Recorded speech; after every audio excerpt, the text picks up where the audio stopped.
नमस्कार दोस्तों, चलिए जानते हैं 10 मिनट में झारखंड की 20 बड़ी खबरों को। लेकिन वीडियो को शुरू करने से पहले लाइक और सब्सक्राइब जरूर कर दें।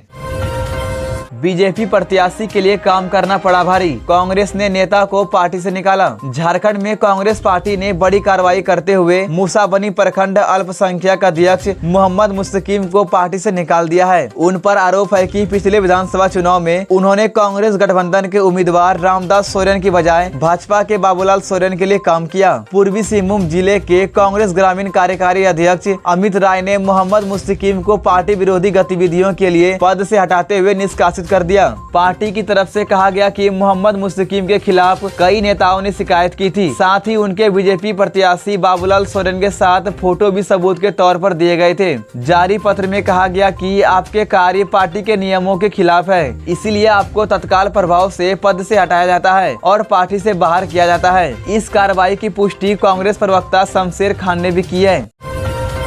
मैया सम्मान योजना की किस्त पर फिर सस्पेंस, लाभुकों को अब तक नहीं मिली राशि। झारखंड की मैया सम्मान योजना फिर से चर्चा में है। इस योजना के तहत अप्रैल और मई महीने की किस्त का पैसा अब तक महिलाओं के खाते में नहीं आया है, जबकि 13 मई को ही सरकार ने 9609 करोड़ रुपए जिला स्तर पर भेज दिए थे। योजना के नियमों के अनुसार हर महीने की 15 तारीख तक लाभुकों के खाते में पैसा आ जाना चाहिए, लेकिन इस बार ऐसा नहीं हुआ। सूत्रों के अनुसार सरकार नहीं चाहती कि कोई अपात्र महिला पैसा ले जाए, इसलिए सभी लाभुकों के आधार नंबर को फिर से जांच किया जा रहा है। जब तक यह जांच पूरी नहीं होती तब तक पैसा नहीं भेजा जाएगा। दूसरी बात यह भी सामने आ रही है कि हो सकता है इस बार सिर्फ अप्रैल महीने की किस्त यानी कि 2500 रुपए ही दिया जाए, मई महीने की नहीं दिया जाए। जिला स्तर पर सारी तैयारी पूरी हो चुकी है, अब बस मुख्यालय से ग्रीन सिग्नल मिलने का इंतजार हो रहा है। जैसे ही आदेश मिलेगा पैसा तुरंत खाते में भेज दिया जाएगा। पहले 56 लाख से ज्यादा महिलाओं को योजना का लाभ मिला था, लेकिन जांच के बाद पता चला कि कई महिलाएं अपात्र थी, इसलिए अब लगभग 43 लाख महिलाओं को ही अगली किस्त दी जाएगी। वैसे आप कौन से जिले से हैं, हमें कमेंट में एक बार जरूर बताइएगा।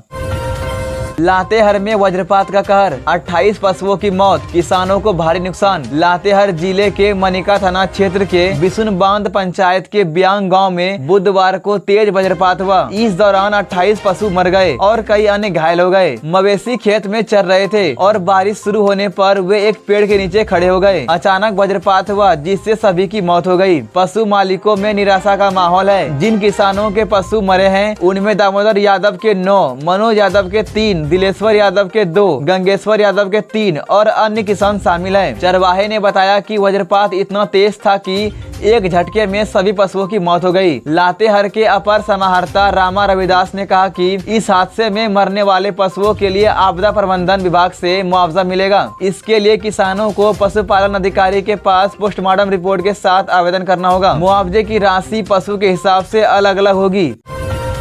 बेदाग है हेमंत सोरेन तो सीबीआई से कराए जांच, सुदेश महतो ने दी चुनौती। झारखंड शराब घोटाले में अधिकारियों की गिरफ्तारी पर आजसू पार्टी के केंद्रीय अध्यक्ष और उप मुख्यमंत्री सुदेश महतो ने मुख्यमंत्री हेमंत सोरेन को चुनौती दी है। उन्होंने कहा कि अगर मुख्यमंत्री और उनकी सरकार शराब घोटाले में शामिल नहीं है तो उन्हें सीबीआई जाँच कराने की बात करनी चाहिए। सुदेश महतो ने कहा कि अफसरों को बलि का बकरा बनाया जा रहा है ताकि मुख्यमंत्री और मंत्री बच जाएं। वे कहते हैं कि सीबीआई जांच में अगर छानबीन होगी तो मुख्यमंत्री और विभागीय मंत्री भी फंस सकते हैं। उन्होंने कहा कि सरकार जनता को धोखा देने की कोशिश कर रही है। विपक्ष पहले भी कहता रहा है कि अप्रैल 2022 में झारखंड सरकार ने नियमों को तोड़कर छत्तीसगढ़ की कंपनी को काम दिया था। सितंबर 2024 में जब आईएएस विनय चौबे पर मुकदमा हुआ तब भी जांच नहीं हुई, लेकिन मई 2025 में अचानक एफआईआर दर्ज कर अफसरों को गिरफ्तार कर लिया गया। इससे साफ है कि सरकार खुद को साफ दिखाने के लिए ऐसा कर रही है।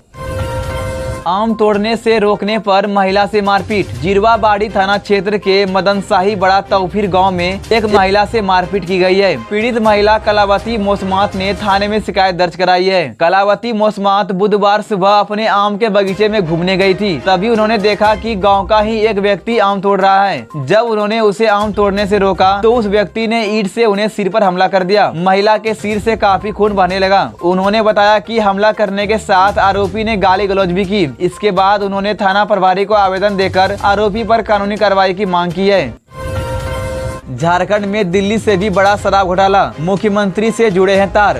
बाबूलाल मरांडी का गंभीर आरोप, झारखंड में शराब घोटाला दिल्ली से भी बड़ा है, ऐसा झारखंड भाजपा के प्रदेश अध्यक्ष बाबूलाल मरांडी ने कहा है। उन्होंने मुख्यमंत्री हेमंत सोरेन पर आरोप लगाया कि वे इस घोटाले में शामिल है। बाबूलाल मरांडी ने बताया कि उन्होंने 1 अप्रैल 2022 को एक पत्र लिखा था जिसमें इस घोटाले की शिकायत की थी, लेकिन सरकार ने उस पर कोई कार्रवाई नहीं की। मरांडी ने कहा कि निविदा के नियमों में बदलाव किया गया ताकि कुछ खास कंपनियों टेंडर जीत सके। उन्होंने आरोप लगाया कि सरकार ने गड़बड़ी रोकने की बजाय उसमें मदद की और खुद भी फायदा उठाया। बाबूलाल मरांडी ने कहा कि अगर मुख्यमंत्री निर्दोष है तो उन्हें शराब घोटाले की सीबीआई जांच की सिफारिश करनी चाहिए। साथ ही उन्होंने कहा कि अवैध तरीके से एक व्यक्ति को डीजीपी बनाया गया है ताकि घोटालेबाज को बचाया जा सके। उन्होंने यह भी बताया कि ईडी के गवाहों को धमकी दी जा रही है और राज्य सरकार को गिरफ्तार IAS विनय चौबे की सेहत का ध्यान रखना चाहिए। यह मामला झारखंड की राजनीति और प्रशासनिक व्यवस्था में बड़े घोटाले की तरफ इशारा करता है।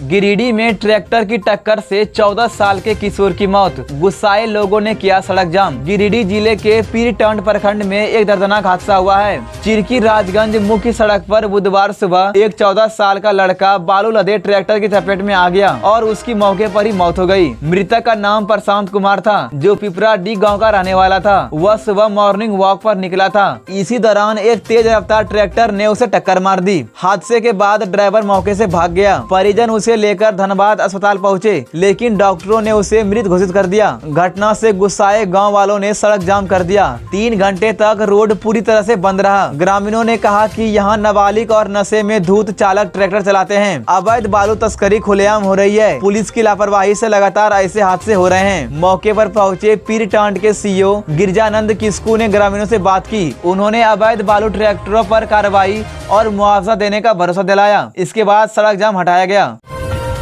गोविंदपुर स्टेशन का नया रूप तैयार, अब सफर होगा और भी आसान। हटिया राउरकेला रेल लाइन पर स्थित गोविंदपुर रोड स्टेशन अब पूरी तरह बदल चुका है। अमृत भारत स्टेशन योजना के तहत इसे नए रूप में तैयार किया गया है। प्रधानमंत्री नरेंद्र मोदी कल इसका उद्घाटन करेंगे। स्टेशन की आधारशिला 26 फरवरी 2024 को रखी गई थी। इसे 6 करोड़ 65 लाख रुपए की लागत से बनाया गया है। यह स्टेशन साल 1960 में बना था। अब इसका कायाकल्प कर दिया गया है। यह स्टेशन रांची, खूंटी और राउरकेला जैसे बड़े शहरों को जोड़ता है। यहाँ से अभी 3 एक्सप्रेस और 2 पैसेंजर ट्रेन चलती है।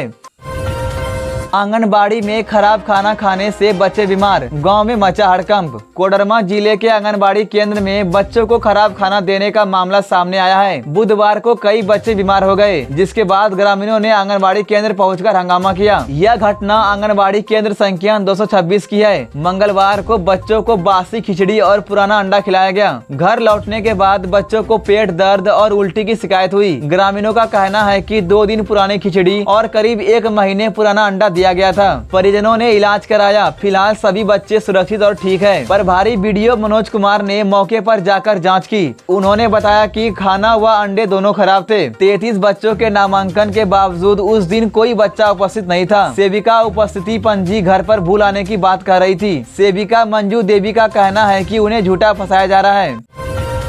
हजारीबाग में बड़ा हादसा, बच्चों से भरी गाड़ी तालाब में गिरी, 15 बच्चे घायल। हजारीबाग जिले में बुधवार को एक बड़ा हादसा हो गया। स्कूल से लौट रहे बच्चों से भरी एक गाड़ी तालाब में गिर गई, जिससे 15 बच्चे घायल हो गए, जिनमें 4 की हालत गंभीर है। ये घटना इचाक थाना क्षेत्र के खुटरा गांव के पास हुई। गाड़ी में करीब 17 बच्चे सवार थे और सभी स्कूल से पढ़ाई करके लौट रहे थे। तभी गाड़ी एक मोड़ पर अनियंत्रित हो गई और 15 फीट नीचे तालाब में जा गिरी। गनीमत रही कि तालाब में पानी कम था, नहीं तो और बड़ा हादसा हो सकता था। ग्रामीणों का आरोप है कि ड्राइवर नशे में था, इसी वजह से हादसा हुआ। पुलिस मौके पर पहुंच गई है और जांच शुरू कर दी गई है।